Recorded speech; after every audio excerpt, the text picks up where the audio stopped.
নবীজি সাল্লাল্লাহু আলাইহি ওয়াসাল্লামের বর্ণনা, মা আকালা আহাদুন তাআমান কাত্তু খায়রাম মিন আইয়াকুলা মিন আমালি ইয়াদি।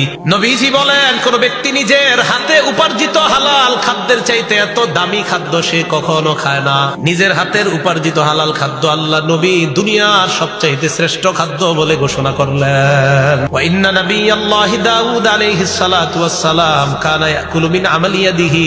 দাউদ আলাইহিস সালাতু ওয়াস সালাম নিজের হাতের কামাই করা উপার্জিত ওই অর্থ দিয়ে হালাল খাদ্য সংগ্রহ করে উনি ওনার জীবিকা নির্বাহ করতেন। দাউদ আলাইহিস সালাতু ওয়াস সালাম আল্লাহর একজন নবী। উনি নিজের হাতে কামাই করতেন, কামাই করে ওই উপার্জিত অর্থ দিয়ে উনি ওনার জীবিকা নির্বাহ করতেন। এই যুগে যদি কেউ আপনার লৌহ বর্ম ইত্যাদি বানায় কোনো হুজুর বেছে, আপনাদের কুমিল্লার কোন হুজুর হুজুর আপনি আর কাম পান না, খুঁজা টুজা এটা দাউদ নবী করছে, কিন্তু আমাদের বর্তমান অবস্থান এমন হয়ে গেছে কোন হুজুর করতে গেলে ছি ছি আপনি এটা কি করলেন।